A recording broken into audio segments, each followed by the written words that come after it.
Welcome, everybody, to Boston 9/11 Truth. Today is May 29th, and we have a very special guest today, Rebekah Roth. And her topic for us will be a flight attendant's journey into 9/11 Truth. You can read more about Rebekah at readroth.com, and she does have a YouTube channel as well. So uh, with just to go through a couple of guidelines, um, a little quick disclaimer. Um, Lost my place. I'm going to read it. Hold on a second. Here we go. Quick disclaimer, the views and thoughts expressed are the speaker's own and do not necessarily represent the views, thoughts, and opinions of Boston 9/11 Truth. The material presented here is for general information and educational purposes only. The Boston 9/11 Truth name and all forms and are the properties of its owners, and its use does not imply endorsement of or opposition to a specific organization, product, or service. Boston 9/11 Truth aims to inspire and promote action by the truth advocates who support them. So, just a few guidelines. Participants, please abide by these guidelines during the entire. All participants are to use polite decorum and are expected to be respectful of all other participants. No personal attacks are allowed. Of course, disagreement and debate are allowable as long as the content, not the person, is confronted. Voices are to be kept at a speaking level of sound, no shouting, and no one interrupts another person. The first part of our meeting is our guest speaker's presentation. The presentation is to be presented in full without interruption. We are all to treat the speaker with respect, even and especially if there is a disagreement. So again, we have Rebekah Roth with us tonight. I think it's a very special thing because a lot of us haven't heard much from her in a while, and she will address a flight attendant's journey into 9/11 truth. Welcome, Rebekah. Thank you. Thanks for having me. Yes, it's been a long time since I've done any interviews. I'm currently working on a nonfiction book. I have 5 novels out right now. They're pretty much available anywhere. They're all called methodical something or other. Illusion, deception, methodical, if I can remember, conclusion, methodical exposure, and methodical agenda. And it's interesting what happened to me. Now, I was flying at the time of 9/11 with over 30 years experience as an international purser and a flight attendant. I was home with jet lag. I had just gotten in the night before from a trip to Europe. I got a phone call from someone that said, turn on the television, which I did, just in time to see what I thought was trick photography, the supposedly Flight 175 going into the South Tower. And I truly thought it was trick photography. I thought the person calling me was doing a Orson Welles War of the Worlds joke type thing on me. I'm like, how did this person get into my TV set? This can't be true. This isn't what airplanes do when they hit buildings. So as I woke up, I continued to watch all of that stuff. And so what I'd like to do today is kind of take you inside the cabin. And in my next book, the nonfiction, there's actually a chapter called Walk an Aisle in My Shoes. And so that's what I'd like to do for you guys today. Yes, immediately things looked wrong, as I just said. I didn't look back at 9/11. I flew for another 5 years or so. I didn't really look back at it until roughly 2009. And the way Okay, so the next chapter in the book is called The Hand of God, because I started to see things, just online that were wrong. One of the things I picked up on was a transcript typed by Betty Ong's phone call that was 4.5 minutes long. And I read it, I printed it out, and I read it with a highlighter. And let me just say this because you probably don't know the hijack protocols because we didn't tell you them because they were secret among crew members. But I will tell you this much because it's still standard true right now. In a hijacking, no flight attendant was to sit in their jump seat. And we heard Betty Ong say that 3 or 4 times. I'm in my jump seat at 3R, 3 right. And I thought, wait a minute now. And as I read through the first transcript that I found of her 4.5 minute phone call, she also said this: we're the first. There's no way she would know that. They were the first. That was Flight 11 from Boston. And that was about 20 minutes after takeoff. So, but how would she know they were the first of 4 hijackings? She also said this: he stood upstairs. And there are no stairs in that airplane. Their only aircraft with stairs at that time was a 747. And she was on a 767 extended range 200. So I thought, well, that's weird. And then she said this: he, as in one hijacker, has sprayed pepper spray or mace in business class, and we can't breathe in business class. If you spray in a pressurized cabin, anything, I can tell you, baby poop, vomit, pepper spray or mace, everybody's going to get it. And not too long ago, maybe 3 or 4 years ago now, a Hawaiian Airlines flight had an accidental release of pepper spray or mace in the overhead bin. Several of the flight attendants were hospitalized afterwards. By the time they landed, multiple passengers were sick. Betty Ong never coughed, never complained about her eyes, they couldn't breathe up in business. So I thought, well, that's really strange that she would say that. So I started to look at 9/11. I started to look from inside. All of those things are wrong.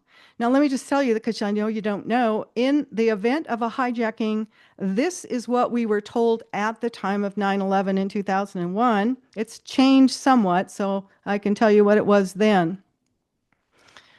If you were the flight attendant face to face with the hijacker, you were to deal with it.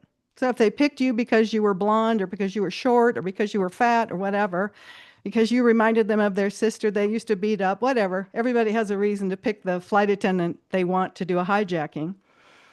You were to deal with that, and every other flight attendant like Betty Ong was to take a passenger seat, cover their uniform, take their name tags and wings off, and pretend to be asleep and no longer be a working crew member. And there's a reason for that. I won't go into it, but it's a long process. It's been the hijacking protocol since probably before D.B. Cooper in 1972. I think that's when it was. So again, I go back to Betty Ong, kept saying, I'm sitting in my jump seat, because the reservations person that she called, which was also very crazy that she would call out a reservations line, because you're always on hold. You guys are, we are too. And so that was a weird thing to do. But here's another catch. She said she was in her jump seat and no airphones reached to the jump seat, which means she was on a cell phone. And I'm here to tell you, and I don't need an argument because I experienced this myself. In 2001, cell phones were analog.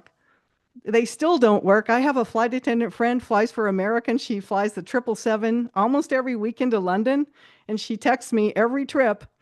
I still don't have cell phone reception leaving LAX. Okay, so you still can't get regular cell phone reception. You still can't, and it's 2025. So these things I started to see. Then I found another transcript of the 4.5 minute phone call, and it had all been changed. Now, this was a taped call. So all the transcripts should be the same. I have 3 different transcripts of Betty Ong's phone call. Betty Ong had to have been on a cell phone, because these phones, the airphones, were put for you guys, for passengers, not us. For takeoff and landing, FAA has us sitting on our hands, palms up, so we don't break our arms if there's a crash. There's a reason for everything we do, by the way. And they would not allow a phone call, air phone to be a flight attendant, because flight attendants would be calling their boyfriends or husbands or whatever. Okay, so that brings it down to she was on a cell phone. She was on a cell phone. The mace or pepper spray, whatever it was, only stayed in business class. So it told me they were not pressurized. And so I said, okay. Now I wrote this, and this is as real as I could get in Methodical Illusion. I used the characters Vera and Jim, who's a pilot, and a real website called Airplane Manager. And plus, I commuted from Boston to the West Coast, so I'm very familiar how far you can get in 20 minutes. For some reason, Betty wanted to call the pilots in 20 minutes. And now, this is where I want you to, if you have a pen, you might want to write this down, because this really blows their story out of the water. When you take off, as I said, we are sitting in our jump seat, palms up with our hands underneath our thighs, okay? Not under our butts, but under our thighs, back of our legs. And we stay in that position until the aircraft gets up there a ways. Well, we have a chime that goes off at the 10,000 foot level, and under 10,000 feet is called a sterile cockpit, which means as a flight attendant, I can't call the cockpit and say, what are you guys going to want for dinner? Or some other thing, right?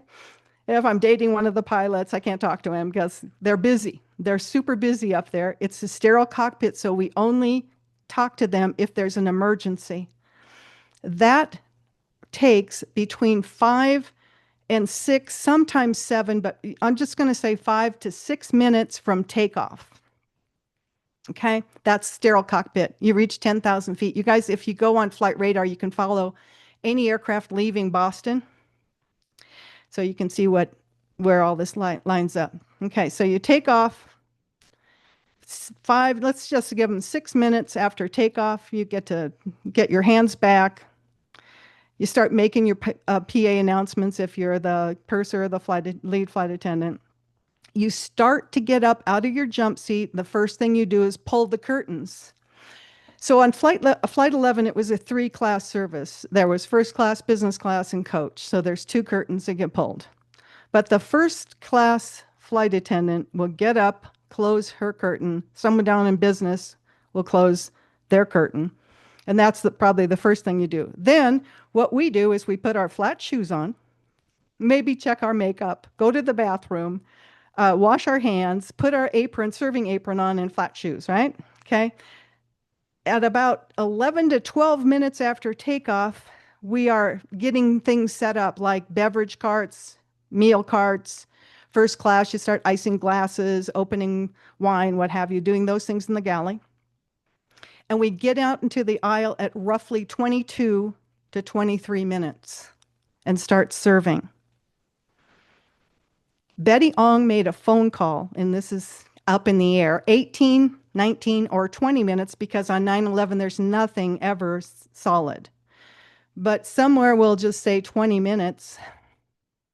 And they would like you to believe that 2 flight attendants got stabbed, an Israeli special forces guy got stabbed and killed, and not in business class. 2 flight attendants in first class got stabbed, and none of the business class or first class passengers knew it. And Betty Ong couldn't call the cockpit. But there's no excuse why she would want to call the cockpit. She was working coach. Again, there were all these red flags, but then I started to find these different versions of a 4.5-minute taped phone call. So again, she's still sitting at her jump seat at 3 right, and I just thought to myself, well, either Betty, there's 2 things. Either Betty's sending out a message to somebody like me, a flight attendant, fellow flight attendant, or they're not really in a hijacking. So one of the other things that she said was, I don't know, but we might be being hijacked. She referred to the hijacker as only a he. The government tells you there are 5 men on board that were hijacking the plane. For a flight attendant to say, I don't know, we might be being hijacked, that's sitting in a forward sitting jump seat. She's looking toward the cockpit. There's either a hijacker in the aisle or there's not. There's either a hijacking going on with a hijacker in the aisle or not. So she wouldn't have any level of confusion. It could be that they started landing and she didn't want to pull out meal carts to serve the breakfast. And this was a breakfast flight. So it could be that. It could be that's why she was calling the cockpit. I mean, there would be no reason for her to call the cockpit that early on. And what was she trying to get a hold of them for? Her complaint was they weren't answering their phone. Well, an interesting thing about this, and this is it's like how 9/11 like to throw a lot of monkey wrenches at you, and I've caught a few of them. One of the things she said is the pilots are not answering their phone. And we all have interphones at our jump seats, and we can all call. You just look up, it's got little buttons in there. You can call the cockpit after the sterile cockpit. And you can call the cockpit, by the way, if there is an incident going on, if you're on fire, if somebody's dying, if there's a major emergency, especially with the aircraft. If you see fire coming out of the engine, for example, you get to break sterile cockpit, just so you know. You don't have to wait if you see flames coming out on your next flight. You don't have to wait for that. But another thing, when she said he stood upstairs, I got to thinking, I got to looking around, and I thought, well, I've been based places where our main office was in the mezzanine level of a hangar, a really big hangar, big enough for DC-10, 747s, big aircraft. And they had stairs. I thought, they had to be on the ground to make the phone call because she called from a cell phone. If they were pressurized, the mace and pepper spray would have been affecting her. And it really did make people sick on that Hawaiian flight. And if there was really a hijacking going on, she wouldn't be sitting in her jump seat. And she kept repeating that she was. So I started to see all these things wrong with that whole incident. And then there was another flight attendant that called in she at least called her supervisor at the Boston Logan. And she gave conflicting information. Later on, I got my hands on about 1 terabyte of Freedom of Information Act data. And in there are transcripts of people at American Airlines that are in the SOC, the security office. And these are people like the reservation agent contacted her supervisor who goes into security. And so the security is in there having this conversation. And reading through pages and pages of this transcript, come to find out that Amy said that there were 3 hijackers on board. But she gave 4 seat numbers, 2 of which don't exist on that airplane. That airplane configuration in business class would go 9A, 9B, 9D, 9G in the center, and then H and J on the other aisle. It's a 2-aisle aircraft. And then when I was reading through this transcript, Betty said they were seated in, there were 2 hijackers after she'd just been calling him a he, and they were in seat 2A and B. And so the security person in the written transcript says, so are you changing your mind there? The hijackers are no longer in 9A and 9B? Okay. So initially, Amy Sweeney said they were in 9A and B. Well, so I started to look at 9A and B, and this is very fascinating because, like I said, I couldn't look at this while I was flying. But later on, things happened in this one chapter called Hand of God. I was on vacation, and I met one of those guys, if you'll remember the pictures from the Pentagon, that there was a whole string of guys. Some of them had FBI jackets on. Some of them were guys out of the Pentagon, and it looked like they were looking for a contact lens, not a tail section of a 757. I met one of those guys on vacation, and I built him into a character in Methodical Illusion. The first one, I gave him a name, Gary Gill. It's obviously not his real name, but it's what he really did and where he really was that day.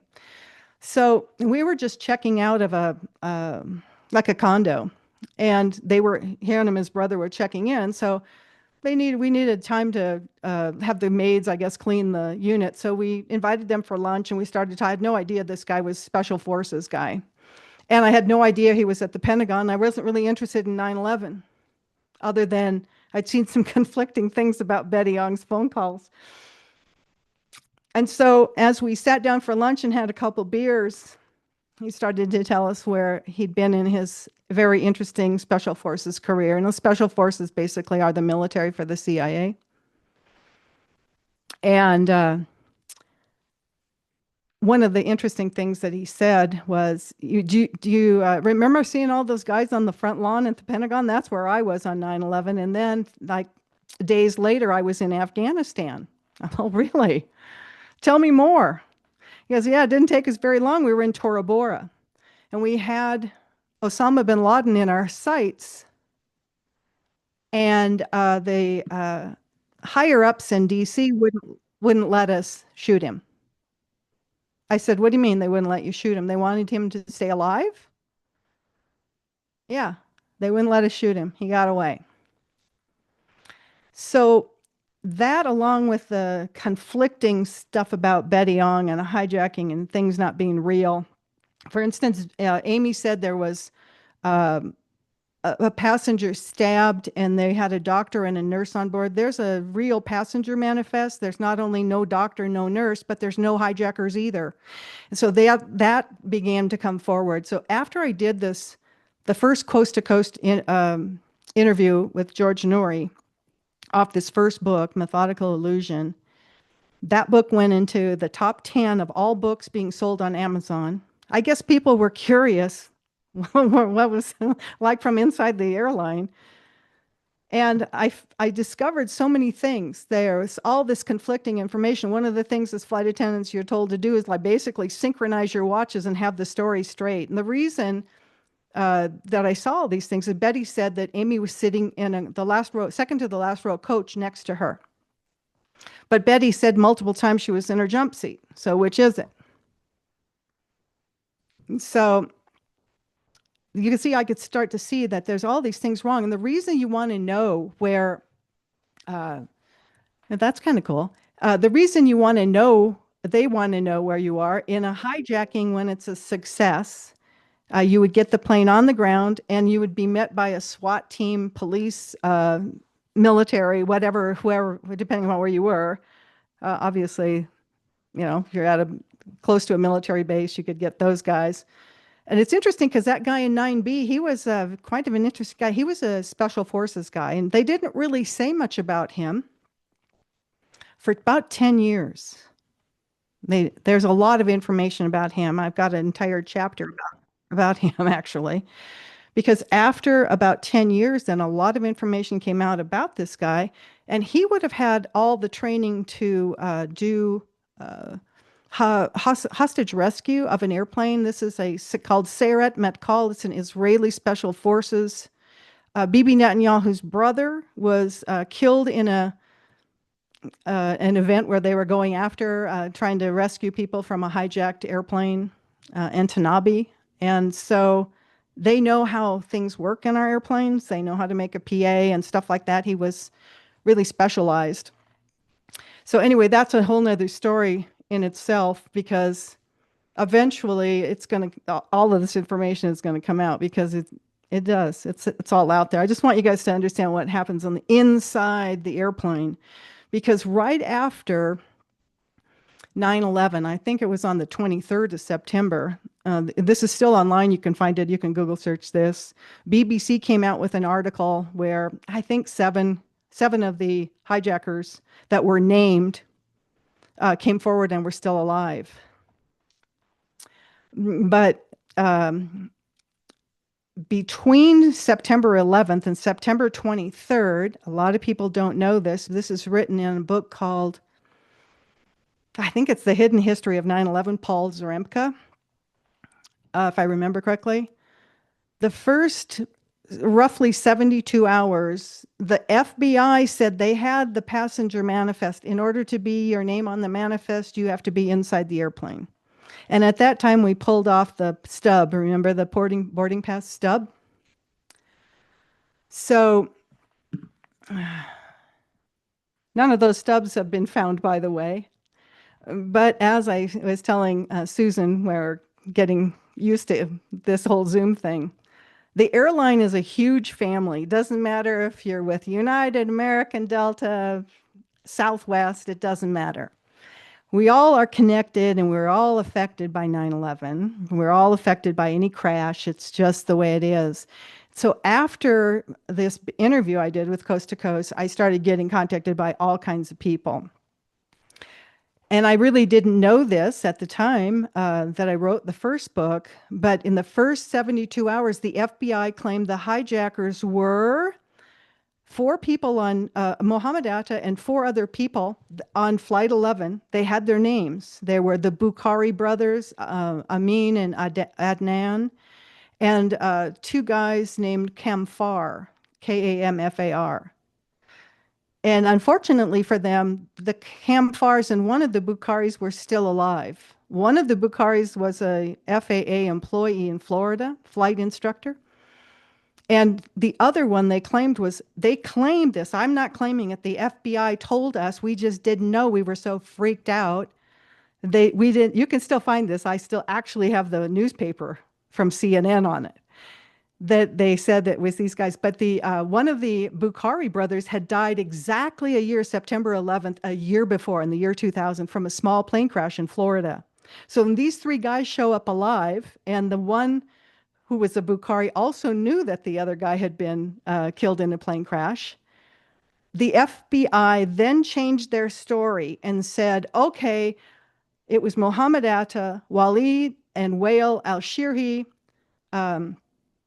Let's see, let me see this other. Al-Omari, his name was Abdul Aziz Al-Omari, and Satam Sukwami.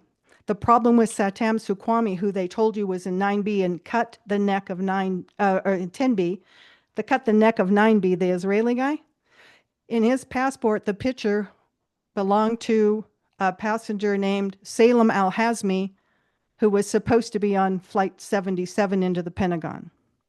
Now, if these guys all knew each other like they claim they did, do you think Satam and Salem didn't know they had somebody switched their passports? It's a good question, isn't it? Okay, so the FBI, no, hate to be the one to break it to you, but they're liars. And not only did they lie about that, but they quickly changed the story. So let me tell you this. Mohammed Atta's parents both talked to him after 9/11. He was still alive. They said, if you want to talk to him, if you want to find him, he works for the Israeli Mossad. That's in Newsweek. Wael and Walid al-Shiri are commercial pilots. Abdul Aziz Al-Omari has never been to the United States. He wasn't there. He's still alive, and I think he works as an engineer in a oil company. There's no word about Satam al-Sukwami and no explanation of how he had the wrong photo in his passport and didn't recognize it, I guess. I don't know. You guys tell me. What do you think? Okay, you can tell me in the questions, right? If you have an explanation for this. So I start going down and looking at this. Now, Hani Hanjour, who supposedly was the captain, the pilot at the helm of Flight 77, remember, he did the 270-degree corkscrew turn in, missed the ground and hit the Pentagon right at ground level, going like 700 miles an hour. It just flew that thing like it was a F-18 Hornet, right? Well, wrong. There's a book out. That's why I tell you, if you take notes, you can find this. Written, I think it's called My Jihad. It's written by a guy named Akai Collins. He was an American convert to Islam. He's written a book. He became an FBI and CIA informant. So this lie where they're telling you that we had nobody on the inside of Al-Qaeda is a lie, because I found a dozen of them that have written books or articles have been written by them or some other story. So we had lots of eyes and ears in there right next to Osama bin Laden, and a lot of them were working with the FBI and or the CIA. So in his book, Akai Collins, in 1996, met Hani Hanjour. Hani Hanjour ate hot dogs. He called him a hanky-panky Muslim. He broke every religious rule there was with food, booze, and girls. And he was a real tiny guy, and he couldn't really fly. As instructors all came out and said that this guy, he just kept flunking flight school. Hanny Hanger was never even mentioned at first. That he was another addition by the FBI to the manifest. Again, you can't have your name on a manifest unless you are inside the cabin. So there's no explanation, of course, by the FBI why they changed their mind. But when you go down and look, Flight 175 will take that. So we have no flight attendants or no hijackers dead on Flight 11. On Flight 175, supposedly hit the South Tower. This might explain why things went differently than if an airplane would have really hit. Marwan al-Shihi, still alive. Mohand al-Shiri, still alive. Ahmed al-Ghamdi, still alive. There are possibly two, if they were even part of this story, two that are, as far as we know, not still alive. But wait, there's more, and it gets better. Flight 77, Khalid al-Madar, Nawaf al-Hazmi, who came to this country in January of 2000 and lived with an FBI informant in California, both still alive. This is now Flight 77. Salem al-Hazmi, he had Saddam Sukwami's passport photo in his passport. Don't know how they found his passport. Maybe they found it in Shanksville. And so we only have one guy still alive, or one guy not alive, rather, on Flight 77. Ziad Jarrah was multiple people. He's still alive. Flight 93, Sayed al-Ghamdi, still alive. Ahmed al-Haznawi, still alive. Ahmed al-Nami, still alive. How can you explain that? Your government's not going to explain it to you, but it's the truth. They have all come forward. They're still alive. The thing that I found interesting is Ziad Jarrah, who they claim was the pilot of Flight 93, he has an interesting story, and this came out in 2009. So a lot of things happened a decade after 9/11. So I wasn't one of the early birds to get right in there. But in 2009, an interesting thing happened in the Bekaa Valley in Lebanon. Two of his uncles were arrested for being Mossad agents. They have been found guilty. They admitted they were working for the Mossad. And he has another cousin that was also involved with the Mossad. So the chances of Ziad Jarrah or someone using his name being involved in the storyline, well, probably Mossad, just saying. There are a lot of intelligence people here that are still alive, actually. And so it's not me saying this. This is just all the data that's out there. It isn't a conspiracy theory either. It's out there. It's in BBC, it's in CNN, it's in all kinds of Middle Eastern newspapers. It's all in my new book because I just put the newspaper articles in there, and I'm not telling you anything that I haven't found that's actually written in print.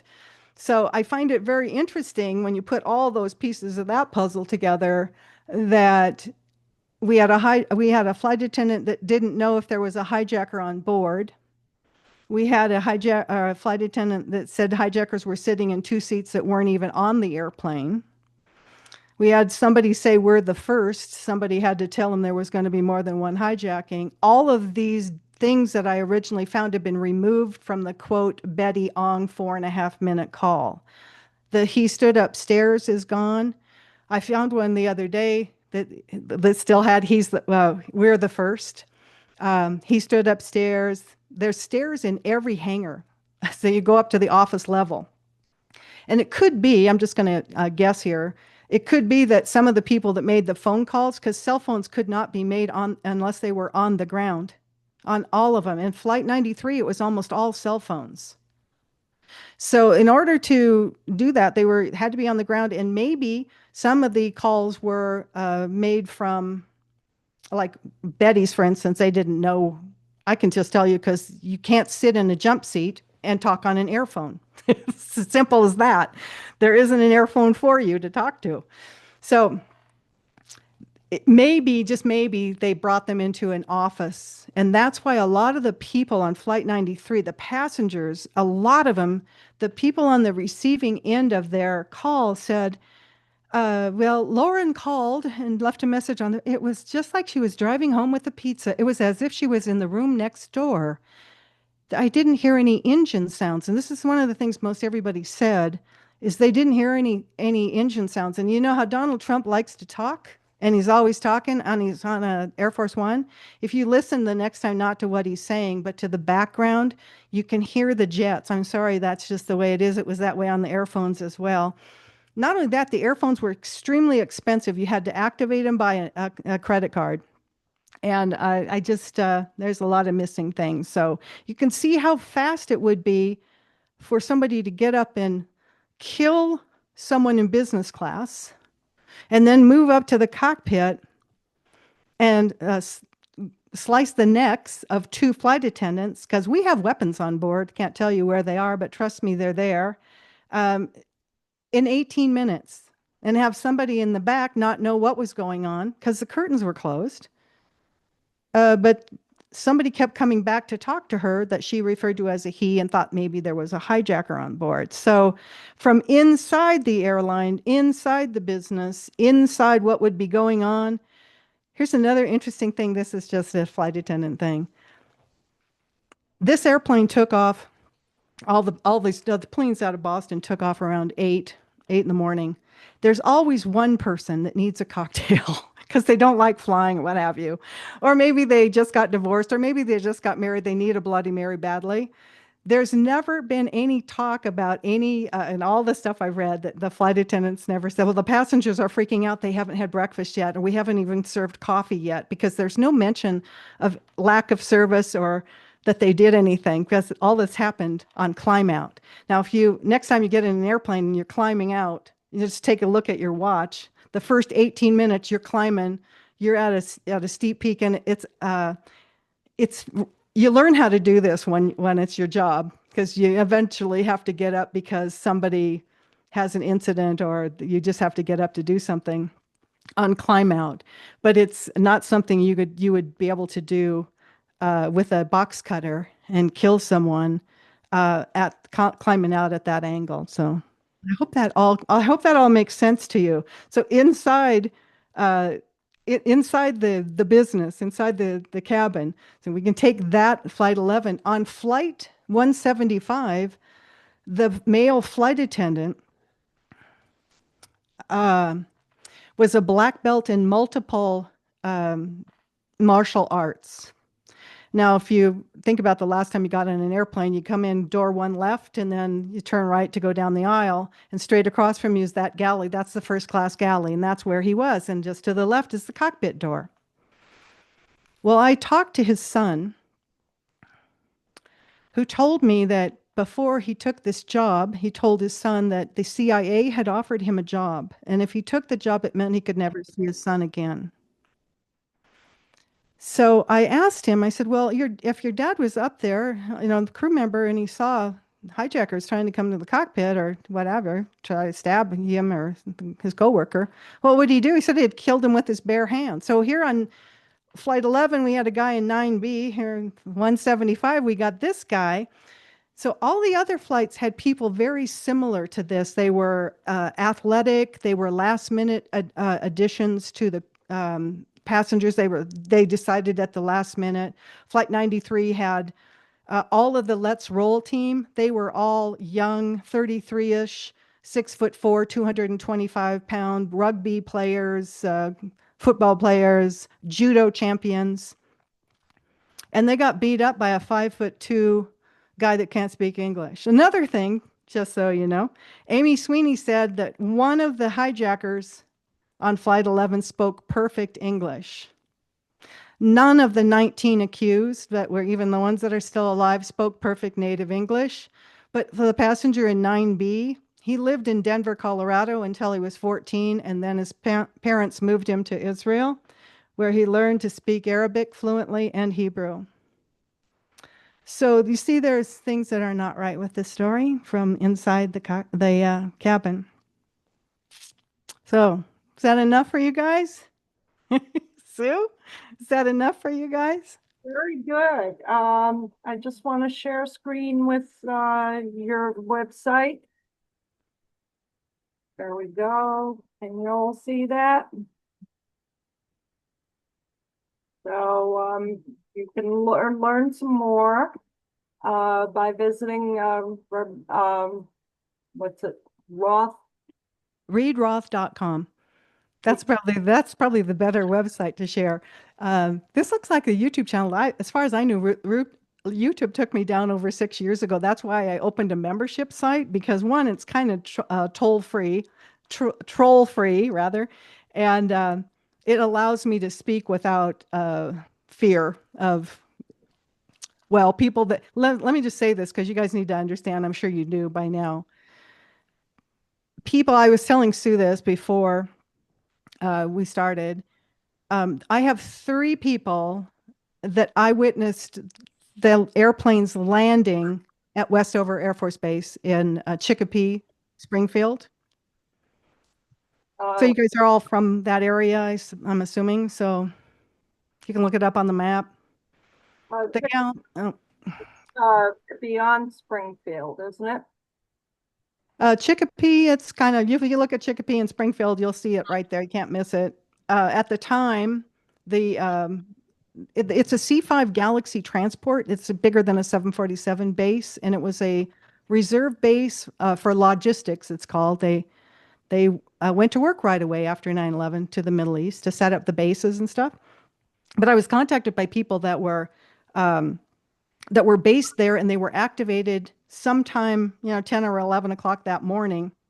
And when they drove to the base to show up for duty, they were told that the base was on lockdown. They couldn't come in. And the people that I talked to said they couldn't remember if they were in a hotel, motel for 2 days or 3 days. And then they were allowed to get onto the base. So what was there? Probably 4 airplanes. Because in order to make a phone call, you had to be on the ground. End of story. But I'm telling you, the inside of this stuff, there's just so much stuff wrong with the story. And here's another thing that's fascinating. Most of the FBI were removed from the 9/11 investigation as soon as anthrax broke out. So really, it hasn't really been investigated they just dropped it. So I found that kind of fascinating, actually, because in the anthrax story, I wish I had a whole list. I have about a reading list of about 180, maybe 200 books that I've read. I'm trying to remember his first name, but it's a book about the anthrax, the whole anthrax incident, because I hadn't really looked at the anthrax incident. But what I found, this is really fascinating, is that 9 of the hijackers, there are 12 at least are still alive. 2 of them were using fake passports, and maybe the other ones weren't there because I got contacted by a ticket agent who has the real passenger manifest, and there are no Arab names on the real passenger manifest, which means there are no Arabs, no hijackers on board any of those airplanes. That explains how they're still alive. That explains it totally.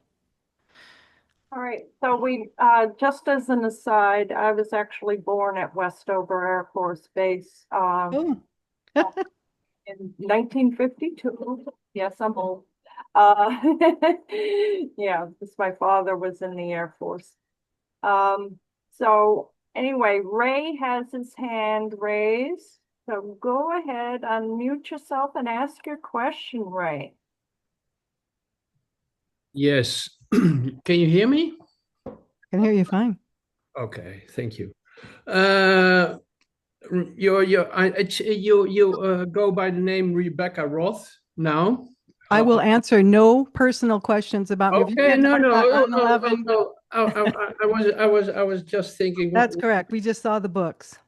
You just Why? heard the I'm giving you time to get a 9/11 question, especially Okay, about the airline. it's very fine. Okay. I'll ask a question about 9/11. There was a lot of plane debris at New York and at the Pentagon and Shanksville. There was a lot of plane debris on photos. You can look it up. How do you? Because if I listen to you, you do not think there were planes used at all Do I get that correct? I'm telling you, of the 4 airplanes on 9/11, in order to make a phone call, they were on the ground. In order for the pepper spray or mace to not go through the entire building, entire airplane, they were depressurized on the ground. Yes, You can but do without, I'm not going to argue with this about this with you. You can do with that what you want. I'm talking about 4 airplanes on 9/11.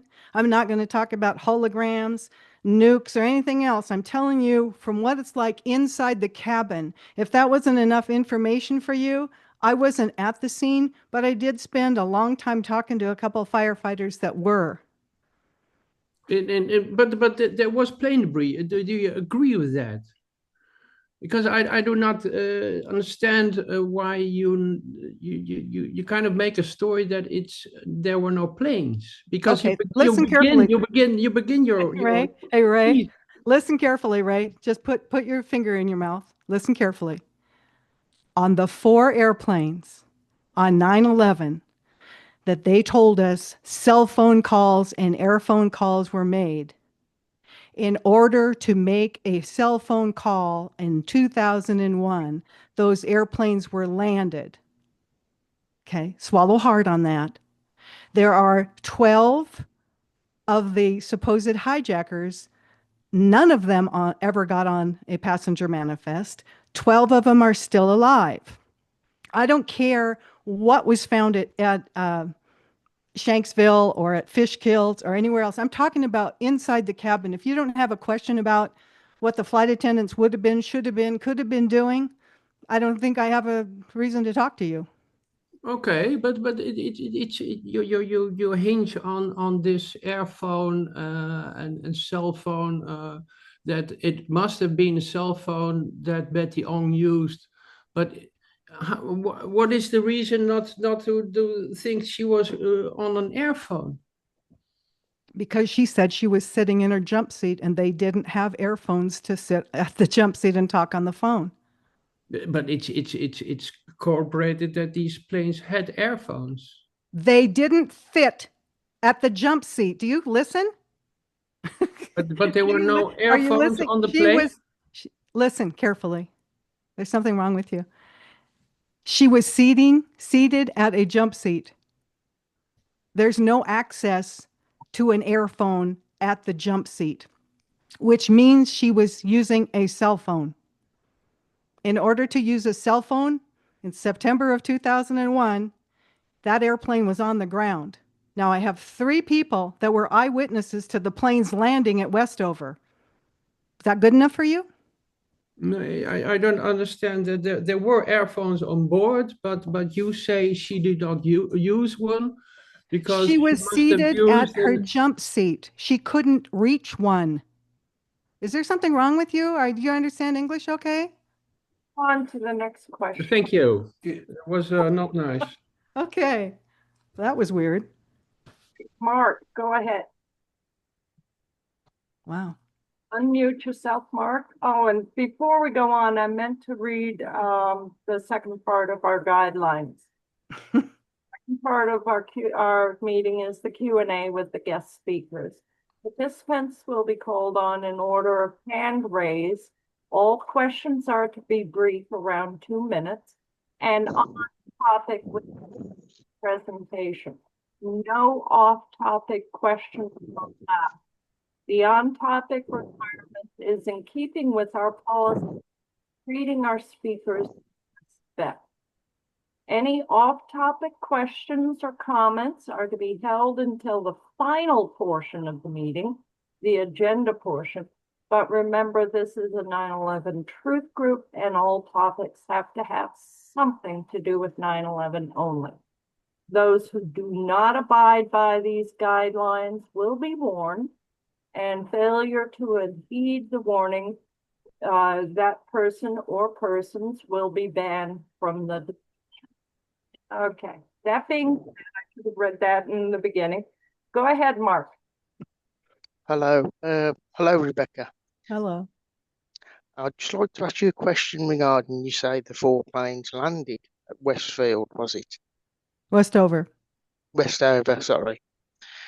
How do you account for the ACARS data placing United 93 over Champaign, Illinois, and also Flight 77 DCC radar over at Kansas City, and also Flight 175 captured on the ACARS over in Harrisburg and Pittsburgh, and also Flight 11, according to the NORAD tapes, was named by tail number and flying to Washington.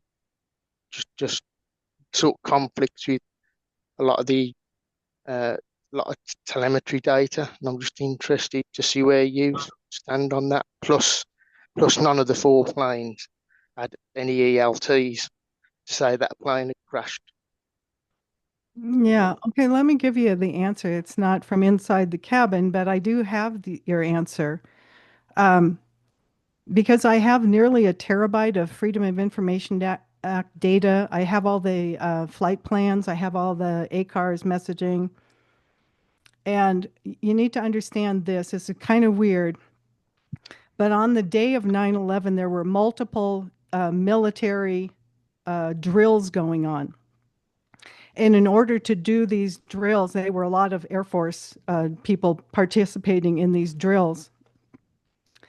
They had two groups of people in the basement of the FAA. You might want to write this down because you guys can learn a lot by doing this. One of them is called MITRE, MITRE, and you just read their Wikipedia because it explains why NIST came out. This is for Richard Gage, I'm sure he knows this. Why NIST came out, because NIST is a subsidiary of MITRE, and they're essentially a shadow government, like a military industrial complex type government, but beyond that. There was MITRE and another company from Quincy, Massachusetts. You're in my old neighborhood there, so called PTEC, PTECH. And what they were doing in the basement was they were able to manipulate radar to make fake airplane bogies, they call them targets, for the drills. So they could make a plane appear and disappear. And there's a lot of fake data out there because they'd been doing this for about 2 years in the basement, working down there doing that. And they were there on the morning of 9/11. They stayed most of the day, as far as I can find out. But that would allow them to, this is why a lot of air traffic controllers were super confused because there were things showing up that there wasn't really an airplane there. There was just a bogey. It showed up on radar, but there wasn't. Does that make sense to you? It showed up on radar, but if you looked out, there wasn't a plane there because that's what they were doing for the war games. Or maybe they were doing it for 9/11 to make it look like what was going on. But that brings me to this because I have lots of that data. And so I've gone through and done this, and I did this with an air traffic controller. But you might find this interesting. On United 175, the passenger by the name of Brian Sweeney, he was he wasn't really a pilot. He was the back seat guy on a Tomcat. I think that's a two-seater. He was sitting on the left side of the aircraft. It's a two-aisle airplane. And back on around row 31, 33, somewhere back there, near the very back. And he had a perfect view if that airplane was where the NTSB, the National Transportation Safety Board, says it was. It was 5,000 feet roughly. It's somewhere between 5 and 7, but below 10,000 feet. So you know when you hear the 10,000-foot PA, we tell you to turn off your cell phones and stow your electronic equipment. Or we used to. I don't know if they still do. I don't fly. So he looked out and he told his mother on the phone. He called her just moments before they were over the Hudson. Oh, and on the other side, you could see the skyline of the Manhattan skyline.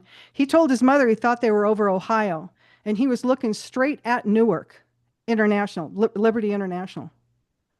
5,000 feet elevation. There's no mistaking Liberty International. You don't even have to fly through there more than twice to know where you're at. So the fact that this guy's a pilot, and he told his mom he thought they were over Ohio. So I have mapped that airplane out and with the data that the government put out there, and I'm here to tell you it's that airplane wasn't there, or he would never have claimed they were over Ohio. Here's another thing that he did, and I think that he had been briefed on the entire scenario because he said, I'm going to go to the cockpit and see if I can help. That's the let's roll scenario from Flight 93. And then Brian Sweeney he's on flight 175. Yeah, he was on the left side of the aircraft. And on the right side of the aircraft was the other guy. There was just two passengers that made phone calls, and his name was Peter Hansen. He was from Connecticut. Yeah. And he was basically right over the Hudson and the Statue of Liberty, and you guys can almost see it, and I can anyway, in my mind's eye. And he said that the hijackers, remember, none of them, of course, they weren't on the plane. They didn't get on. So even the fake story that the government told you, that the hijackers told him they were going to fly to Chicago and fly into the Sears Tower or into a building. Right. None of them spoke English. Would that explain why Colonel Marr, he said that he's on record, I've got documents that he's seen Flight 93 circling over Chicago. No. And that's consistent with the ACARS data that was pinging over Champaign, Illinois at 10:10. Yeah. So there's another confusing thing, and I've actually talked to the crew members from it, is the Delta Flight 1989. And that's another, I mean, there's lots of conspiracies that spin off all this. It's so complicated. I probably could write 3 nonfictions of just the data that I have collected. But there's a lot of people that claim that everybody was removed, that they landed, Flight Delta 1989 landed in Cleveland. It was all part of some blue, blah, blah, blah. I don't know. It's some kind of conspiracy. I talked to the crew members. They did land there. I have all their data and transcripts of their radio and everything. The FAA told them they thought they had a hijacker on board, and the captain was eating his breakfast, and he said, no, we don't. No, we don't. Everything's fine up here. We're, smoothing right along. And then the FAA came back and said, there's a bomb on board. You got to land in Cleveland. That's not how it works. Let me tell you how it does work. We in the cabin are the eyes and the ears of the pilots. All they have is a peek hole to look out, and they're flying the plane sitting looking forward. So we're their eyes and ears. And how it works is I pick up the phone and I say, you ready for this? Captain Johnson, I'm being methodical. This is Rebekah Roth. This is a horrible trip. And in those words, I just told him there's a hijacker that wants to get in the cockpit. And what he would do immediately, those are code words, you just heard him. He would immediately squawk 7500 on the radio, telling every airplane around us that we were on a hijack. And then we would follow our procedures. We would not sit in a jump seat. Again, for Ray, we would not sit in a jump seat. We would sit in a passenger seat. We would cover with a coat or blanket, remove our name tags and wings, and pretend to be asleep. Don't be a part of the whole thing. Leave the hijacker with one flight attendant. That is another thing they didn't do on any of the planes. According to all the stories I've seen on inside the aircraft, those people, the flight attendants, were running up and down the aisles. Wouldn't do that. They don't follow protocol. That protocol had not changed since at least 1972, if not sometime in the 60s. Thank you, Mark, for your question. You mentioned Rebecca P-Tech. Wasn't Indira Singh one of the whistleblowers about P-Tech? Yes. And what P-Tech did was they had developed a software with back doors into it so they could access. They had control of Air Force One communications, the bunker at the White House, most of the major banks, all the military branches. Yes, and that's right on. She is that person. We haven't heard anything from her in many years. Have we had contact with her? No, I haven't heard anything about it. That was a blast from the past to hear her name. But yeah, that's the same software. She was in the banking industry. Right. Yeah. Okay, so Henry did have his hand raised. Henry, did you still have a question? Uh, it got answered, Susan. It And got answered already in the chat. It essentially that the Rebecca wasn't saying there were no planes. There could have been drones. There could have been anything else. She was just talking about the planes. This is to answer Ray's earlier. Oh, yeah. And Yeah. also I did see you've probably seen the part of what they claim was a engine from the 757 at the Pentagon, which isn't a 757 engine. So some of that obviously was planted like the passports were. I seem to remember that it was Mohammed Atta's passport that was found down by Vesey Street from Flight 11.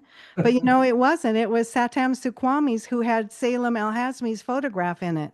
Oh my God. That's what really happened. And then later on, they changed. I mean, this story has changed so much. It's just like a chameleon. It's fascinating. But the Shanksville thing, I think they planted a lot of stuff later on, maybe that night or later on. I think some people probably lost fingers and stuff as well. But they had two passports, Ziad Jarrah and I forget the other guy's passport, supposedly in Shanksville. But remember, no aircraft parts survived. It just it disappeared into Shanksville. And let me say this as an airline person. For quite some time, we didn't talk about this at work. For the first months or so, we were all pretty well, what the hell happened? Kind of, like nobody talked about it. After several months, we'd go out with the crew and we'd have some of the guys I flew with were Blue Angel pilots. So they know how to fly. And they'd also, flown, I flew mostly 747, but I flew a lot of 75s. We would have a discussion about that Pentagon flight and the fact there was no tail section left because it would have been. It's a big tail. And the fact that he flew at 270-degree corkscrew, according to what the government said, I didn't write their story. I would have done a better job. I would have not put a flight attendant in a jump seat for hijacking, for example. And I think the people who wrote the script, I just will say it that way because it is truly so phony. How else can you explain that all of these guys are still alive? But I interrupted myself, and let me just tell you while I have you here. During the anthrax thing, I'm trying to remember the anthrax story. I can't remember the name of it. I want to say his name is McQueen or something along that line, who wrote this book about the anthrax. I found something that was so mind-blowing that I couldn't believe it. 9 of the hijackers worked with one Jewish realtor in Delray Beach. So what I started to see, honestly telling you this, is Mohammed Atta, his parents both said he worked for Mossad, Israeli intelligence. It's their equivalent to CIA. It's an intelligence thing. Ziad Jarrah had 3 family members that worked for Israeli Mossad. They all hooked 9 of them they were here the summer of 2001, and they managed to land in Newark and find Gloria Irish. You can look her up. I mean, she's there. And the reason I know she's Jewish is when anthrax happened, her husband was the editor of the Sun. I think it's called the Sun. It's a AMI, American Media Group, David Pecker, National Enquirer type stuff. They are CIA connected, by the way. Also, you can all read it in their Wikipedia. You don't even have to go deep into look for a lot of this stuff. So what I found interesting is that the first death from anthrax was Robert Stevens, who was their photo editor at the Sun. And that was Gloria Irish's husband, Mike Irish's photo editor at the Sun. And it's interesting because Mike Irish said that he met Mohammed Atta and I don't know, a half a dozen other of these guys at the Lantana Airport, not too far from Delray Beach, in August, right before 9/11. And it got too damn many coincidences for me. I have to say, no, I'm not going to believe that. Okay, so then what I started to do then, I was like, the one thing that kept popping up was not Arabs, was not Saudi Arabia, it was Israel. It was Israeli Mossad. Then it took me down a path where I started to read books about intelligence. I read Gordon Thomas's Gideon's Spies. He wrote another one on Robert Maxwell. Robert Maxwell is the one who spread Promise software all around. He was a Mossad, KGB, MI6 guy. Ghislaine Maxwell, Jeffrey Epstein, that's her dad. He was involved in all of that Promise software stuff. It just all started connecting. So he wrote a book called Robert Maxwell, Israeli Super Spy. I read Victor Ostrowski's books By Way of Deception and The Other Side of Deception. I have a whole, I'm going to put these, every book I read, I'm going to put in there. Prophets of War by Ari Ben-Menash.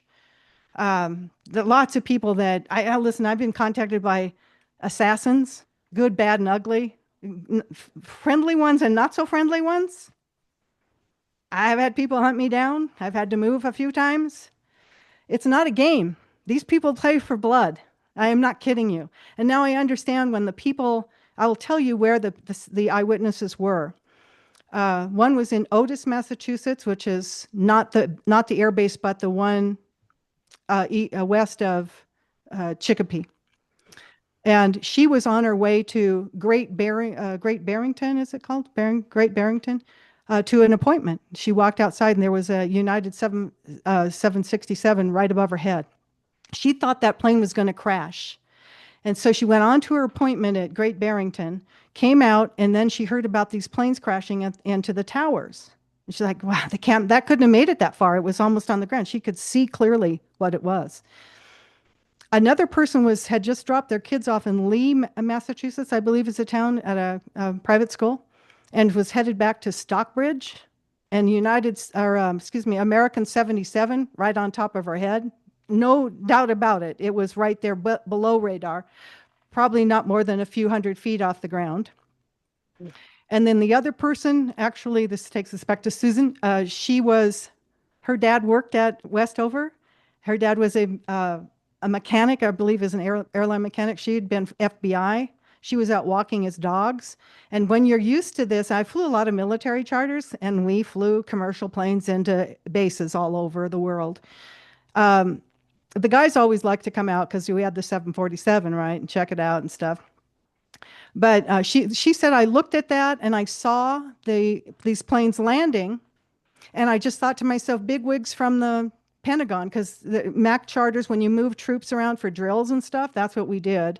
And all commercial carriers fly military charters.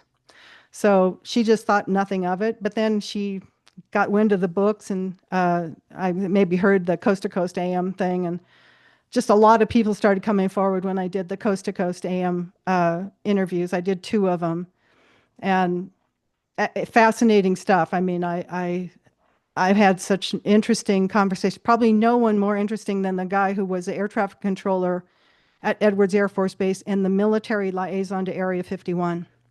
I could write a whole book on. I took notes and recorded every call on this guy. It was such a fascinating phone call. It's just amazing. The stuff that goes on, the weapons, the things that we don't know, and what's happened with the 9/11 Truth Movement. Unfortunately, people get locked into. And you can see now because they're using energy weapons. I'm not saying they did or didn't use them. That's not my game. I'm not into that. I'm totally somewhere else. I'm in the cabin where you guys haven't been. You don't know the protocols of the hijacker. You don't know what we're supposed to do. You don't know where our weapons were. But there was so much infighting with the 9/11 Truth movement that people started driving into one little aspect. I mean, I got in an argument with someone because it's not my fault when they tell me in all the documents the government puts out that Betty Ong called either at 8:18, 8:19, or 8:20, and I think there's even an 8:22. So if you can't get the time, if the government can't get the time right, it's telling you they're lying, because everything in the airline runs on clocks.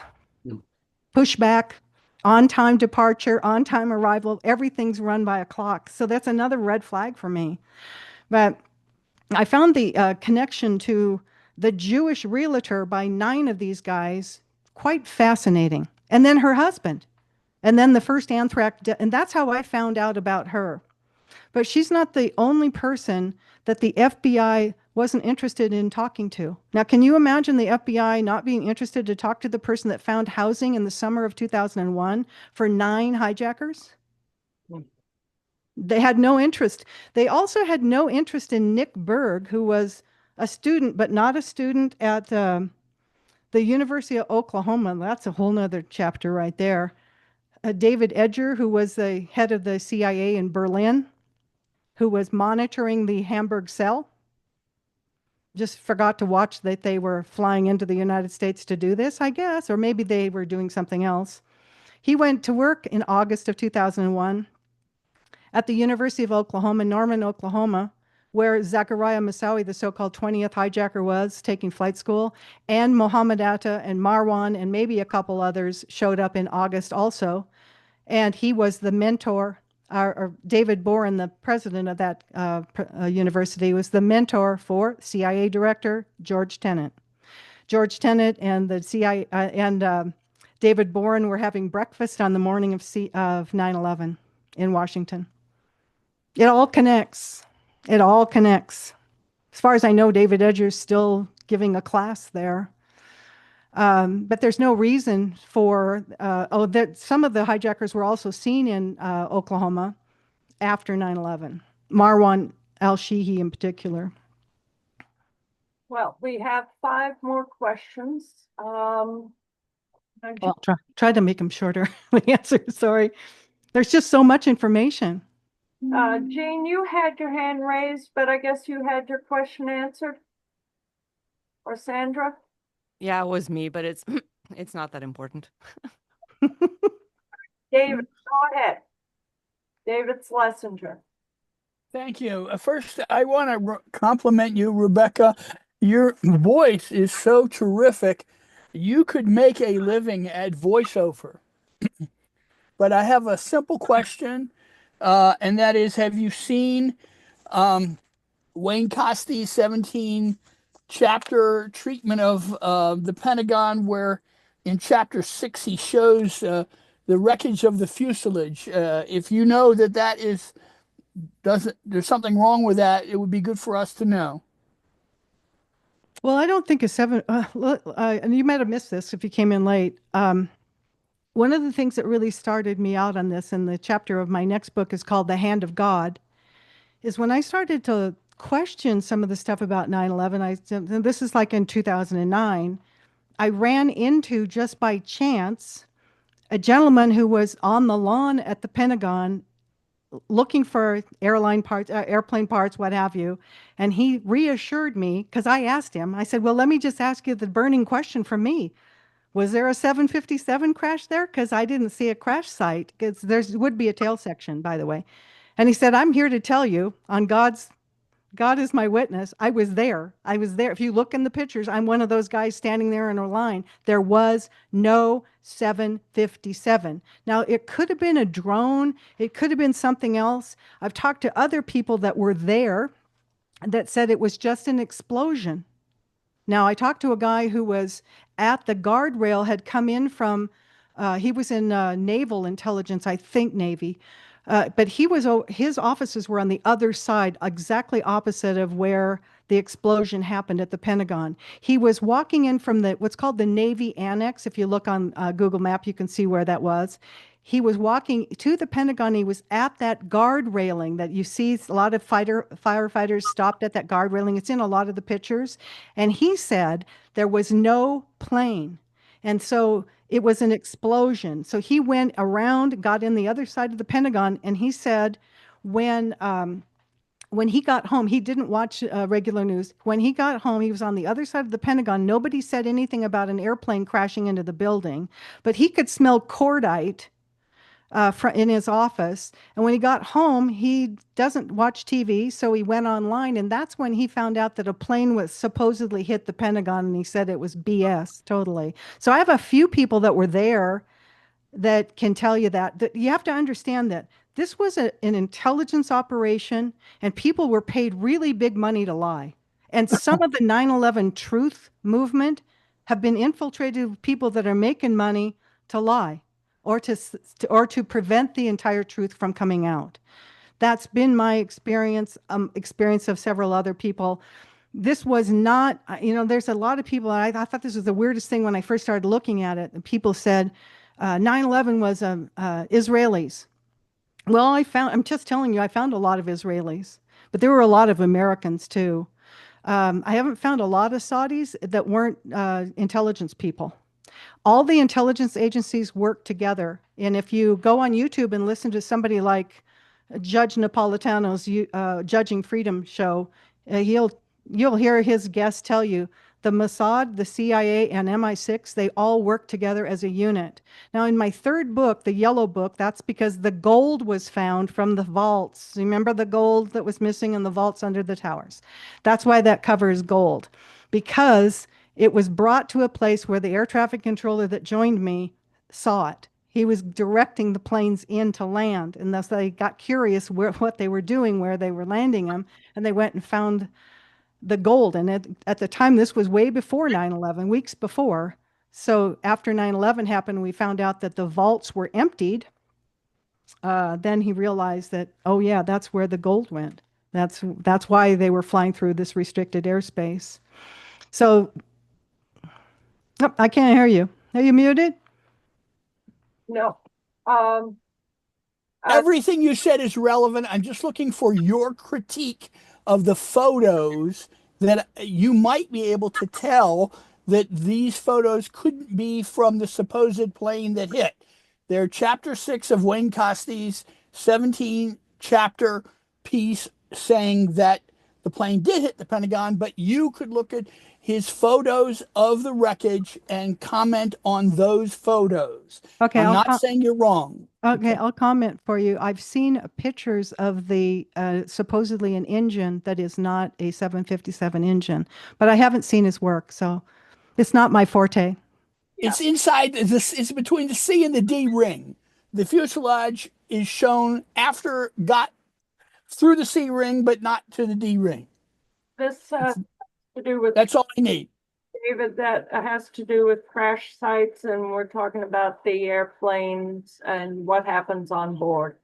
And we do have 4 more questions, so we need to move along. Stephen, go ahead. Unmute yourself and go ahead and ask your question. Are you there, Stephen? Hi, can you hear me okay? Yeah. Oh, crap. I guess not. I can hear you fine. Oh, okay, good. Great. Yes, Miss Roth, I was a witness to 9/11 in New York City, and in December of 2001, I was introduced by an old friend to someone who witnessed the Pentagon. And I just want to tell you quickly what he told me. I know nothing about airplanes or anything, but I'm just curious what you would say about the story as like how protocol, et cetera, goes. He was at Arlington National Cemetery, like taking like formal photographs of like his grandfather's grave. He said he didn't describe the plane, so I don't even want to get into that. But he said he heard a plane, he saw a plane. He started taking photographs. He mentioned an unusual detail. He said a C-130 cargo plane. Yeah. Call sign, go for 6. Yeah, I know it. Oh, so you've heard the story then, right? I didn't even, this was an unusual detail. I didn't confirm it till years later. I saw the interview with the pilot. He did, I don't think he said corkscrew turn. He mentioned some kind of fancy maneuver at the end. And then he just said the C-130 pilot flew away. A guy, that pilot did an interview, and he just explained at some point it was either the FAA or the military contacted the pilot and said, we've got this flight. We don't know what's happening. Can you make visual contact with it? And that's why he was following it. I'm just curious if you've heard anything like that or how that protocol would work. Thank you. Better than that, I have the transcripts of all the air traffic controllers that day. I have the flight strip, and that C-130's call sign was Gopher 06. And also, you were lied to about this. There was a doomsday aircraft, a white 747, right there between the Pentagon and the White House. You remember CNN showed us this, and the government denied it. And there were several of them. I have all their radar, and I want to say that one was called Venus 33. That was their call sign, I think. There was another one called Sword 31. I think that's the other one. But there was a lot of aircraft flying around the Pentagon that day. But again, the guy who I talked to from military intelligence, whose office was in the Pentagon, who was at the guardrail, had come in from near Arlington and was standing there when the explosion hit, and there was no aircraft. That's what he said. So I mean, it's hard to say who was paid to lie, because do you guys remember the Harley guy? I'm sure Richard Gage does, where he goes into this big spiel about jet fuel melting the steel and all that stuff. The guy in the Harley t-shirt. There's lots of people like that. And I'm sorry to say this because it's awful, but our government partook in this situation. It wasn't what they told you, but I am here to tell you the truth of this. What really happened is much more horrific. And the reason for that is it was our government with other governments. It's an intelligence operation, and this is how they work. And in the third book that I wrote, Methodical Conclusion, there's a character in there. His name is Chip, like microchip. And he's an ex-Intel guy. Now, he's not the real person, but I can tell you that in real life, they all meet someplace like in Kathmandu, all of the intelligence agencies. In the 70s, there was a place they met, the Bush, W. Bush, CIA guys, and it was called the Safari Club. You can find it all online. None of this is, it's not making it up. I've just found all of it. But they would meet and plan to do operations like this. So you just have to know that the truth movement has been infiltrated, which is why it took 24 years to figure out the truth. Then there's a lot more. I could talk to you guys for days. I mean, this is just the inside the cabin stuff. This didn't stop. I had pilots coming forward, air traffic controllers. We found pilots still alive that were supposedly at the helm. I hate to tell you that because it's the book number 4. That's the shocker. Crew members still alive. All right, next we have Chris Bergier. Go ahead, Chris. Yeah. Can you hear me okay? Indeed. Oh, okay, Rebecca. So I have a question. So you say that from when the plane took off from Boston to when it landed in Westover Air Force Base in Springfield, which is, by the way, about an hour away from my house and where actually Sue and I live. You said that took approximately 20 minutes? Well, she made the phone call somewhere between 8, 18, 19, and 20. So she had to be on the ground to make that call. Now, if you want to do something fun, you can either get on an airplane yourself, or you can go on Flight Radar 24 and follow an American Airlines flight, and it'll show you exactly how long it takes. Well, They only got to the data that I have before they lost contact with the pilot is about 12, somewhere between 12 and 13 minutes. let me just elaborate my question here. So say the airplane takes off and then makes a beeline to Westover Air Force Base. Say the average speed is like maybe 300 miles an hour. So that probably eats up about 15 minutes. Then the airplane has to go into a holding pattern. That's maybe 1 or 2 minutes. Then when by the time the airplane touches ground and ends up in the hangar, that's maybe 3 minutes, and then they have to get everybody off the plane into the hangar and walk upstairs. And I don't know if she's out of breath, but it just doesn't seem like 20 minutes you can be in the hangar from lifting off from the Logan Airport. And I'm not sure. I mean, have you done a time study on this? I certainly have. Oh, okay. Well, I can would see you're having a hard disagree. time with this, but let me just say this to you because it's very hard. I've dumped a lot of information on you, and it's really difficult to grasp this. I'm not saying that Betty Ong was in upstairs, But some of the people from Flight 93 would have had time to go to an office for sure, because there were 11 different phone calls made from Flight 93 and a big time span from the time they landed to the time those phone calls were made by various different passengers. So that is an option. I'm not saying Yeah. it's true because guess what? I wasn't there, Chris, but I'm telling you, in order to make the phone call that Betty Ong did, that plane was on the ground because she had to use a cell phone. And it only takes that long to go. And there's no holding pattern unless there's traffic or bad Mm. weather.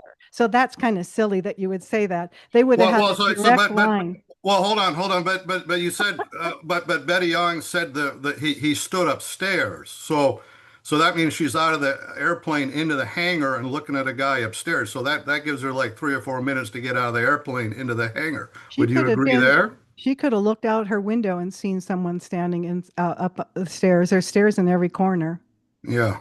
Uh, Oh, uh, okay. Well, there- that's just my question. all So, I'm telling you is, in order for her to make a call, airphones didn't reach the flight attendant jump seat because we would have been on the phone to our boyfriends not serving you a cocktail.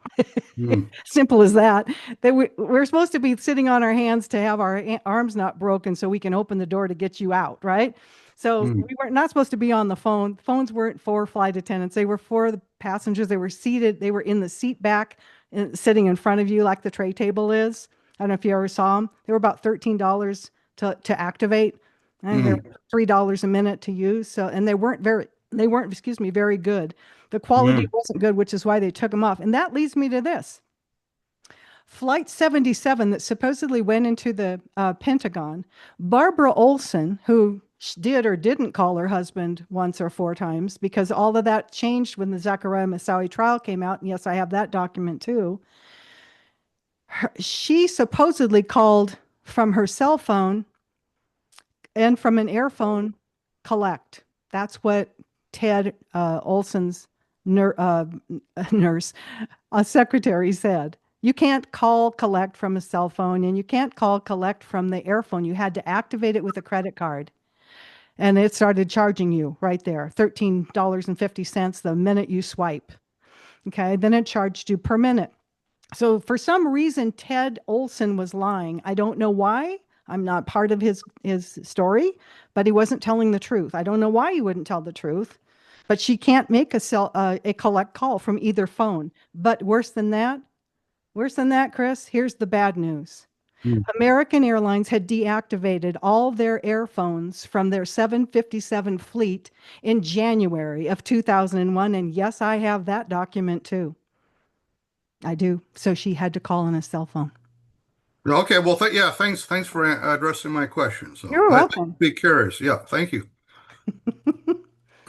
Here's her book, and she does go through the timeline. I'm trying to find it, and the calculations about the speed of the aircraft and everything, and how long it takes, and how they figured out it had to have been Westover Air Force Base.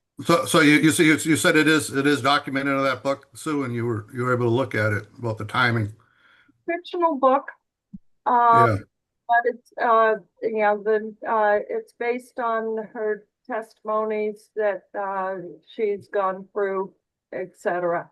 Am I saying that correctly, Rebecca? Yeah, pretty much. You can, Chris, you can go on airplanemanager.com and scroll clear to the bottom of the website Yeah. and put in a calculator. And so this is how I did it. And I have to tell you, when I did this, I mean, I was really familiar with Boston because I flew out of Boston. I mean, I commuted out of there, so I was definitely familiar with how far they could go to make a phone call in 18 to 20 minutes. Okay. I knew they needed a 10,000-foot runway to drop those jumbo jets. Those 767s were full of fuel. So I knew how much runway they needed. So I went on Google Earth to look to see how far could they go to make the phone call. Where can I find a 10,000-foot runway? And that was the Air Force Base that was evacuated before 9/11. So I figured that was probably it. But I've had 3 eyewitnesses that saw 3 of the airplanes, at least, if not all 4, landing. 3 of them. One of them was an FBI agent. So I don't know what else it's going to take, but you guys, in order to figure out the truth, you have to let go of all your misconceptions. Most people think that this was a bunch of Arabs that did this, a bunch of Muslims that did this, and I'm here to tell you they never got on the plane because I've seen the real passenger manifest with no Arab names. And this is what happens when you're in an airline. It's just a big family. So once I started out there, and people say, well, how come people in the airline didn't come forward? They did to me. So I have gathered a ton of information. I've talked to people that were on Delta in 1989. I know what they did. I know how bad the crew was harassed by FBI agents. The crew. Yeah, I've had conversations with them. We're one big family. We're not hiding anything from each other. We're just sharing the information. Now, I don't know why somebody would lie about seeing the airplanes land at Westover. Now, here's what you do. You go to Airplane Manager and go down to that calculator. When you pull that calculator up, you take IAD, that's Dulles, and put CEF, KCEF, that's Westover. And then you can put in there heavy aircraft, light aircraft, and you can play with the wind and stuff. So what I did was when I found the Boston flights, well, the difference between the Boston flights is Flight 11 went on a flight plan north of Worcester, northbound, clear up near almost to Nashua. And Flight United 175, their flight plan took them south down to almost over Bradley, down halfway between Bradley and Westover. Okay, so I can see it in my head, you see. I haven't looked at this for a very long time, but I lived it. You know why? Because I wanted it to not be true. It made me sick. When I saw that the Flight 77 and Flight 93, the minute they landed, those phone calls were made, I knew then who was doing this, and it wasn't what they told us. And what the truth is much more horrifying than what they told you on TV. I'm here to tell you. Yeah. Just to make a quick point. Well, how much time do you think it takes for the passengers to get off the airplane, down the stairs, go into a hangar, and then walk upstairs? You think that's like 3 or 4 minutes? Well, I don't know why you're talking about that, because who's Well, saying anything about I'm an stairs? engineer, and well, one thing I do is I do time studies all the time, so I know. Oh, well, this should be easy for A you. time study is very important to figure Well, out you what the don't have truth to is. get off the airplane. The people that made the phone calls could have made them from cell phones on the ground, but they had to be on the ground. They had to be on the ground. And how do you explain the fact that in the real passenger manifest, first off, they lied to you about 4 people on Flight 11. They lied to you. They told you the Bukhari brothers were there. They weren't there. They told you the Kamfar brothers were there. They weren't there. Now they're telling you Wael, Walid, Abdul Omara, and Satam were there, but they're all alive. They're all alive. So how do you deal with that? As an engineer, how do you deal with that?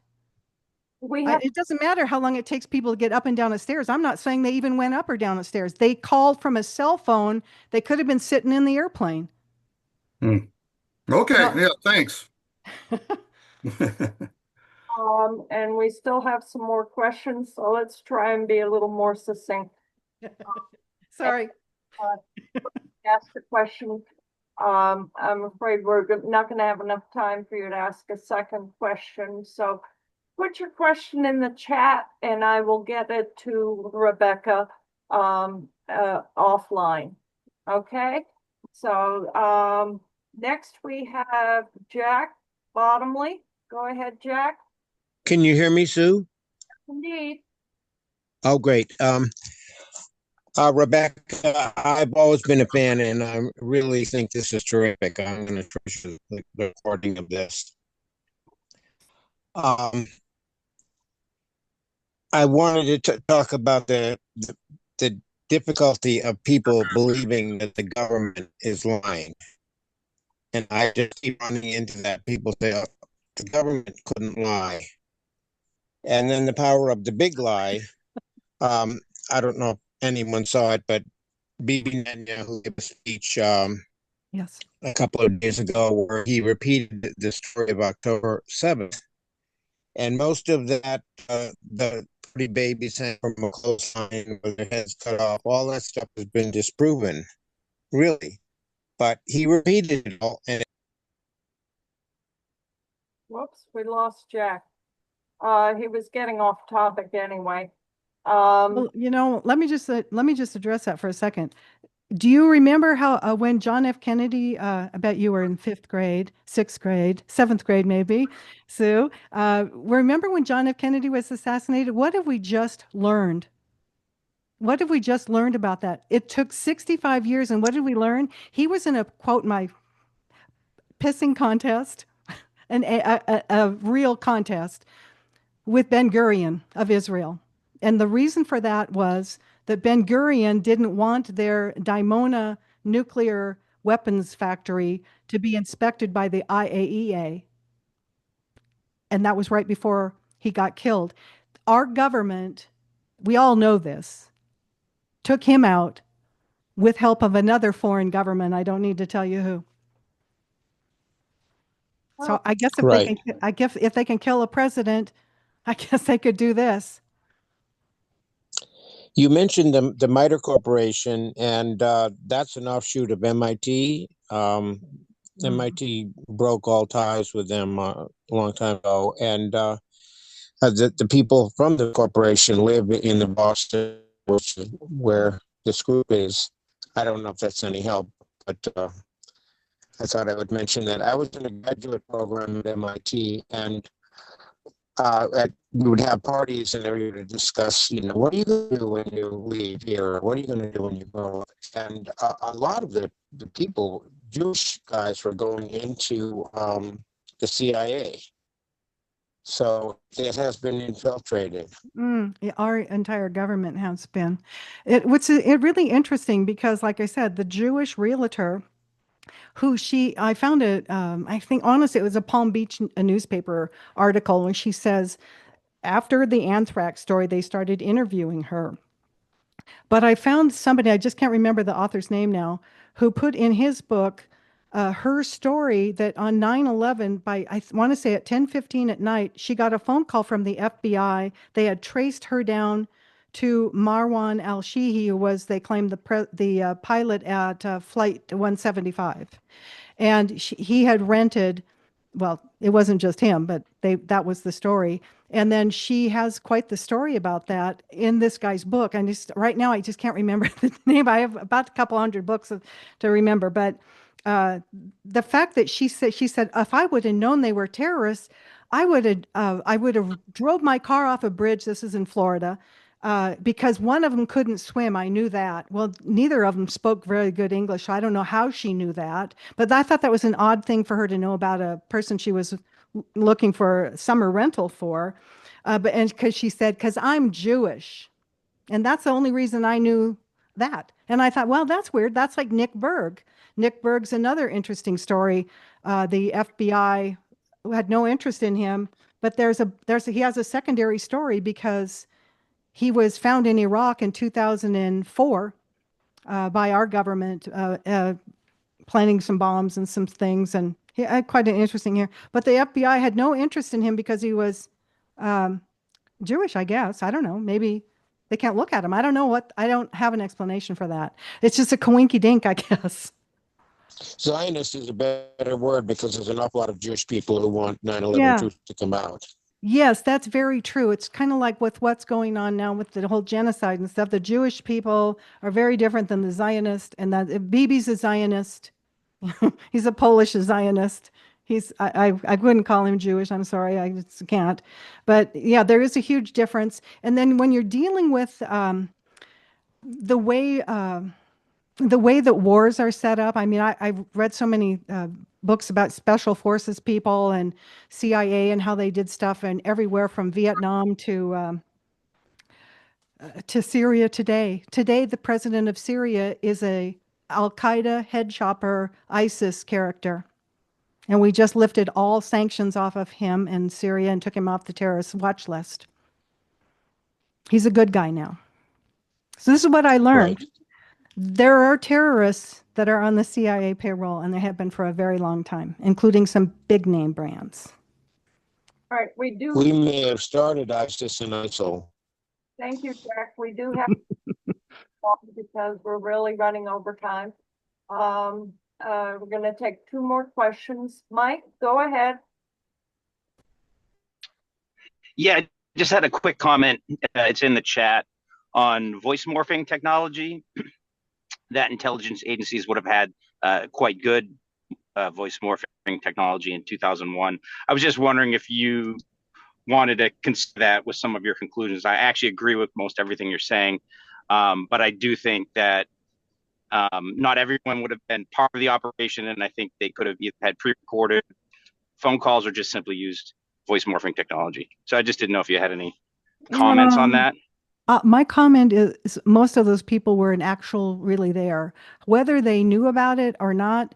I mean, when I found out that some of the crew members were still alive in witness protection, that was a game changer for me. And again, much like when I found out that Dulles and Newark flights matched the phone calls on the ground, the flight time to get there, and then I had all these eyewitnesses, and they had the time because they dropped their kids off at school and they knew how long it took to get home. I mean, I had it all mapped out and it all went together like a puzzle. And so I think they were all really there. I think some of the pilots definitely were part of it.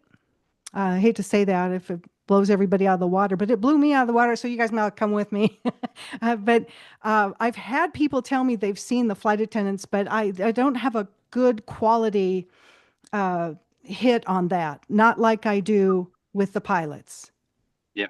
And they're really alive. Yeah, I mean, that fits kind of with, Operation Northwoods, obviously. Yes, yeah. Some of the aspects of that proposed operation to Very- JFK kind of fit with this. Very much. And I guess some of this evidence you mentioned, I was just wondering where we could get some of this information. Is it upcoming or the best source? Because you've definitely mentioned some interesting things, like the survivors.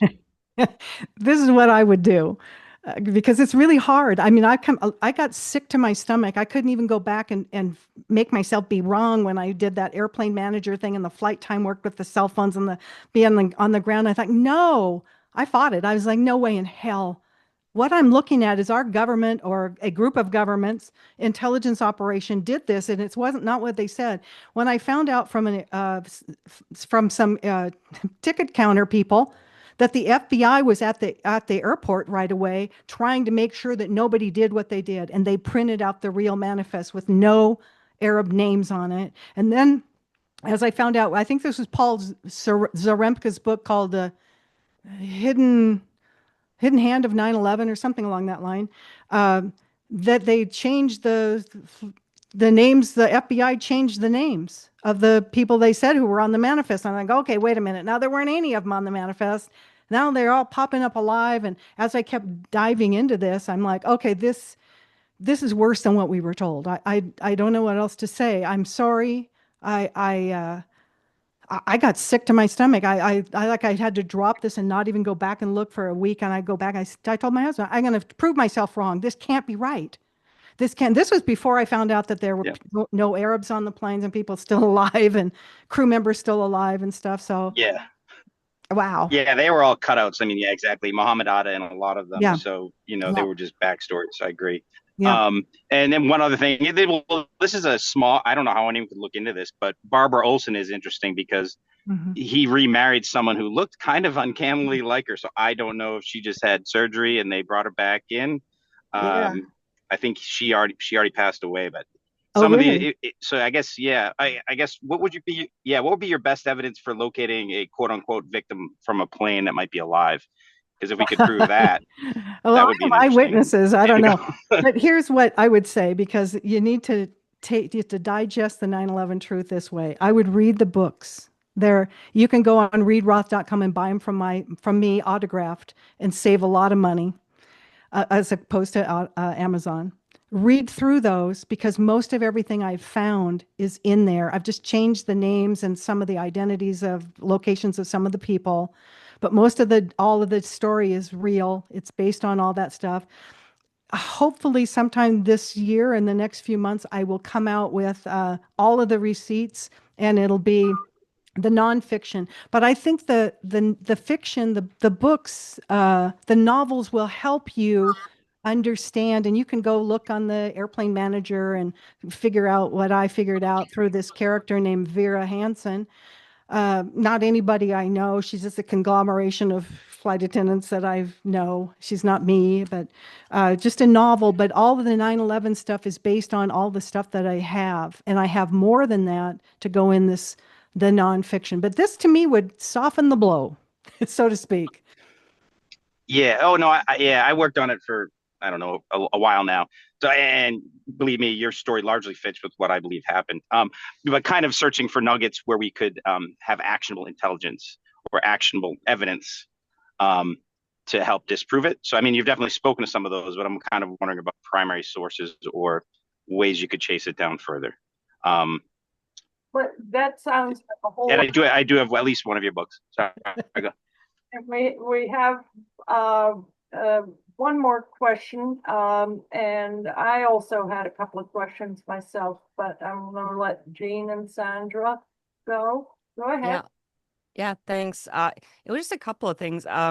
Questions because haven't been a stewardess when I was like 9. I wanted to become a flight attendant, but I've flown about 200 times in my life because I had parents on 2 different continents, and just a couple of things that I remember. Like oftentimes, even today, still, we see flight attendants not in jump seats. They're on like on the last couple of rows in the plane. It just seems to be regular passenger seats for some reason.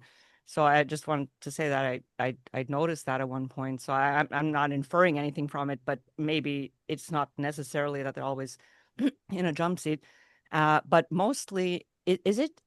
Am I understanding that the planes in your idea would have taken off, but then, or at least this particular one, but then landed shortly thereafter because I remember once we left from the airport, there was a technical difficulty that turned up in the plane about 20 minutes after takeoff, and the pilot announced that we'd have to go back to the airport and land. But in order to do that, because he had a full tank of gas, basically, he had to dump all the fuel because he said it was not safe to land with a full tank.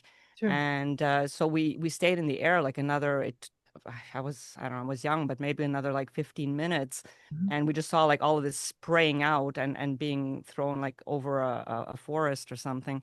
And so wouldn't that have taken a lot of, or a considerable amount of time to do? Yeah, they were pretty heavy with fuel, and they would have needed a 10,000-foot runway, which is what I started to look for because I knew that's exactly what they would have taken up that runway. You can land an airplane, and in this case, they weren't going to take off again. They were reworked and flown out of there later, and they would have had plenty of time to, if there was any damage to the gear, what have you. The FAA, if you were to land heavy with fuel, I've done that doing CPR, by the way.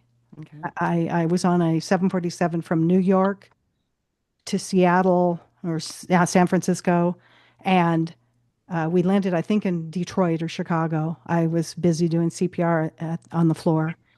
We landed heavy with fuel. The FAA has to inspect the aircraft then to make sure you're safe. So it can be done. Oh, it can be done. Okay. Your airplane wouldn't have been allowed to just take off without FAA inspector, and they just wouldn't take the chances when you can dump fuel because it dumps out pretty fast. Right. And they had the chance to do it. So I guess they. Yeah. Yeah. So in this airplane, in this incident, the 4 aircraft were part of an operation.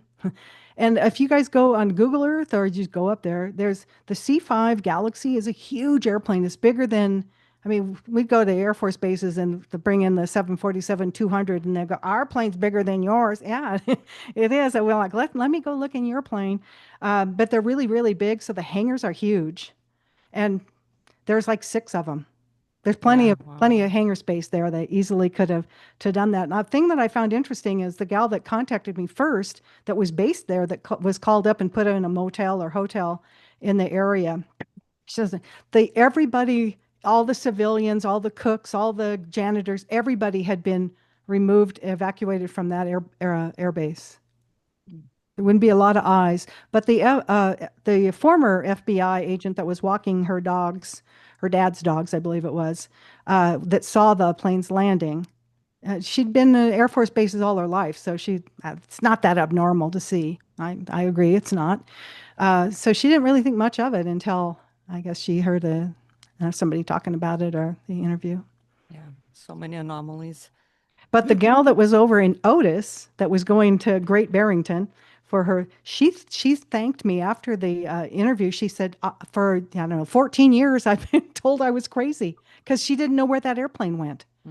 She said she thought there's no way it could have got to New York or or Shanksville or anywhere else. And the Shanksville there was no airplane parts there. Yeah. So nobody believed that in the industry. So there you go. Thank you. So I have two quick questions, hopefully they'll be quick, because then we need to close it off and go to the agenda portion of our meeting tonight.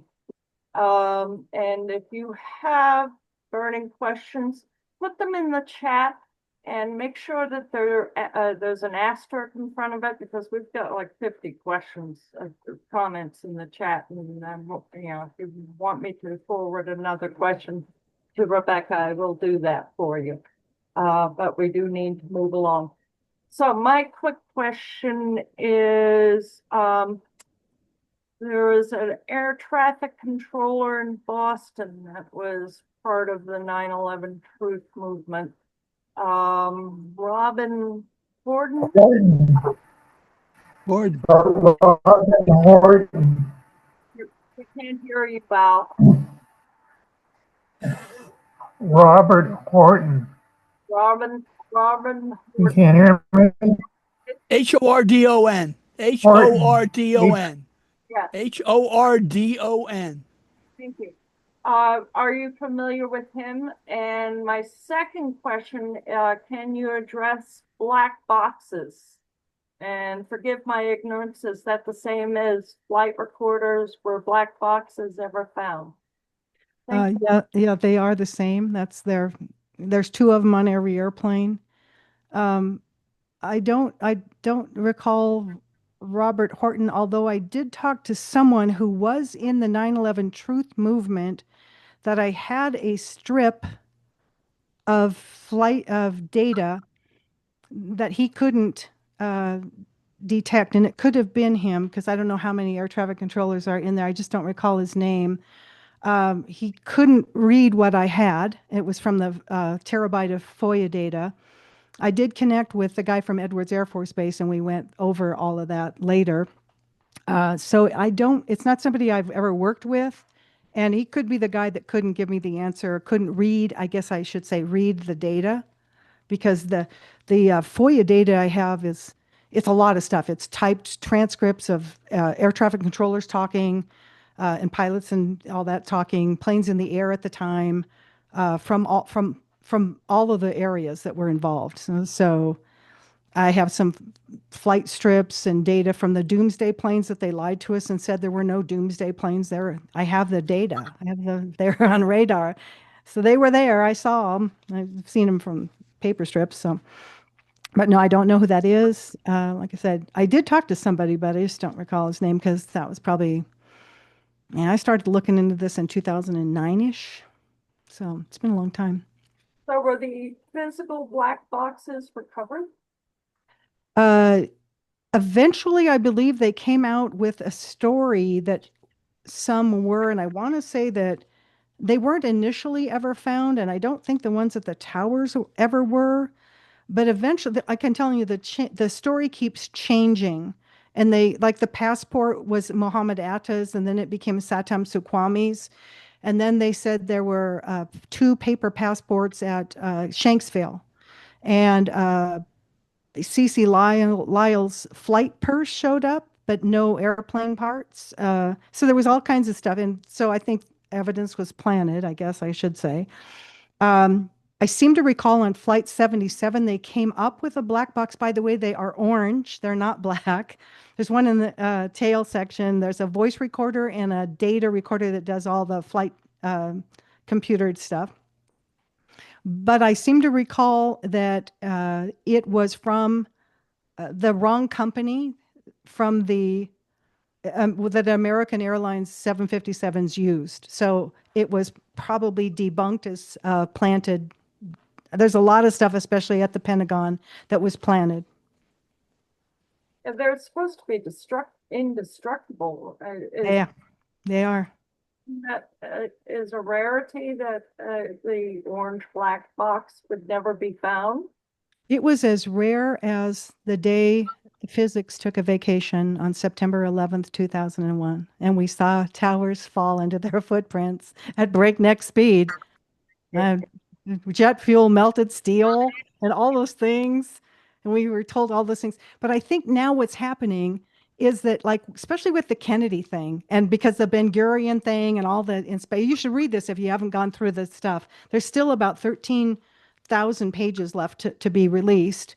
But we're seeing this now with lots of stuff. Jeff Epstein. We know there were girls trafficked, but we don't know who the Johns were. I wonder why. I think I know why, but you know what I'm saying? The government isn't honest with us. And so I think that's just part of the whole thing. There was a lot of lying, a lot of stories that didn't make sense. Like I said, about that guy in 9B who he was a part of the Sayeret Matkal Special Operations Forces in Israel. He was an avid Zionist. Now, at the time I started looking this, I had no idea what that meant. I had no idea. But it wasn't till at least 10, maybe 13 years after 9/11 that all of that information started coming out about this guy. He wasn't even talked about. But in my next book, I've got quite a bit of interesting information about him and his wife and other stuff that relate into 9/11. It's quite fascinating. But yeah, they never mentioned him, that he was special forces, that he was an Israeli and all of that stuff. And like I said, going through all the transcripts, I just saw that people in American Airlines on Flight 11 in the Office of Security said, "Do you mean she's changed her mind? The hijackers aren't in row 9 and A and B now?" So that's stuff that's just been buried. But I haven't. I mean, I'm a collector. I've learned to print stuff out because I see the story changes. I just make things into PDFs. I was like, okay, I'll save that. And that's what I've done. Rebekah, for joining us tonight. Wealth of information to digest. Only read this book, but do check it out. There's a lot in there. If we have to close off to the next portion because we've run over time again. If you have a burning question, I will get it to Rebekah. Put it in the chat. Please put asterisks in front of it because I will not find it. We have now over 60 comments in the so I we'll get that to Rebekah some way or another and get you your answer. I will contact you when the nonfiction comes out. Excellent. That was my next question. What do you have a target date?